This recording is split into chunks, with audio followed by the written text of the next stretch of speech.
Hello guys, good evening sa inyo lahat. Esrad TV here, one of the official streamers dito yan sa Ragnarok Chaos Classic guys. And today, I'm going to teach you on how to use the automatic player guys. So itong automatic player natin, explain ko lang is, ito yung nagbibigay ng auto attack.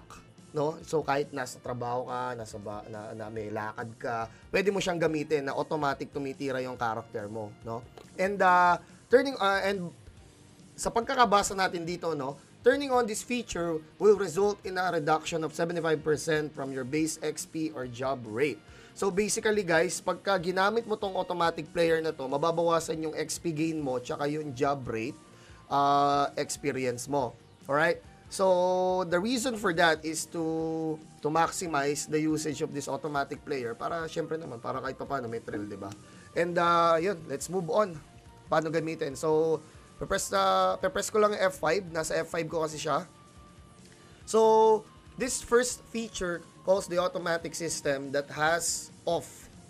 Meaning, naka-off kasi yung auto-attack ko. So, pag i-turn on ko yan, kusa na siya lalakad. Right? So, that's the basic of it. Ito yung pinaka-basic na gagawin mo dyan. Na walang kahit anong configuration.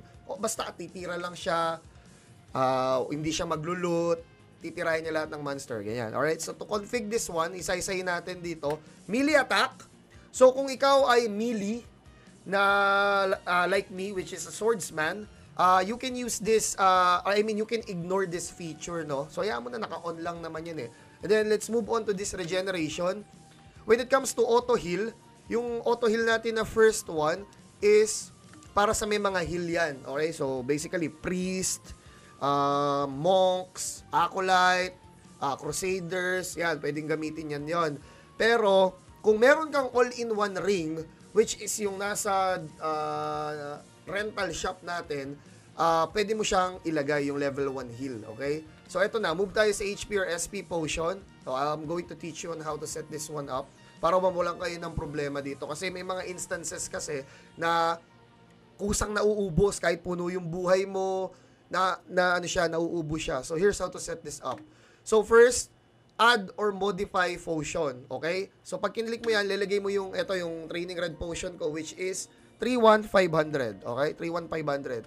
Yung first one, choose the value of HP. Okay? So, ito yung percentage ng HP mo pagka nag-auto-attack siya, nababawasan yung buhay mo. So, let's set this up for 50%. So, meaning, pag nag-50% yung HP mo, automatic siyang gagana. Right? So, yung pangalawa, since hindi naman siya for SP, ito dito kasi nagkakaproblema yung iba. Sineset din kasi nila to. So, kung hindi naman SP potion, yung isa-set mo dito, all you need to put is 0. Basic. Ayun na yun. Alright? So, nakaset na siya na HP 50%. So, ayun na siya. So, disable a potion. So, basically, di-disable mo lang naman siya. Lilagay mo lang yung 31,500. So, madi-disable na siya. So, babalik mo lang din. 550, 0. Yan siya, return. Right? Sit to rest. Ito naman yung pagka uupo ka for certain HP or SP. For example, 10% na lang yung HP mo at 10% na lang yung SP mo. Wala ka ng potion. Ito yung pwede mong iset. I-enable ko lang siya. Iseset ko lang yung HP na uupo siya. Set ko lang yung HP, natatayo na siya, let's say 50%. Then sa SP, 10% siya uupo, 50% siya tataas, yung pangalawa. So yan. Then to disable it, simply click disable. Okay? Then return. Return. Next feature will be attack skills. So wala naman tayong problema dito, kung melee ka, di mo na siya kailangan galawin. Pero kung ikaw ay mga mage classes like wizard, sage, pwede mo tong gamitin. Or kung ang tawag dito, archer ka na double strafe or DS type. Pwede mo siyang ilagay dyan. So, siset mo lang yung skill dyan, add skill, automatic na siyang gagana. And then, next one is buff skill. So, usually, ginagamit to sa mga buff mo. And currently, sa swordsman ko, walang buff. So, add skill mo lang siya. Ilalagay mo lang yung ID. Lalabas naman yan dyan sa taas ng screen. Dito mismo lalabas yan. Yung ID ng skill. Okay? And then, next one would be buff items. Okay? So, buff items, ito yung mga concentration potion, awakening potion. Yan, siset mo lang naman siya dyan. Tapos, ilalagay mo, isaset mo lang kung ilang seconds So, for me, as a default, I put in 1,800 seconds, which is equal to 30 minutes. Yun, ganun. Tapos disable mo lang, ganyan, basic.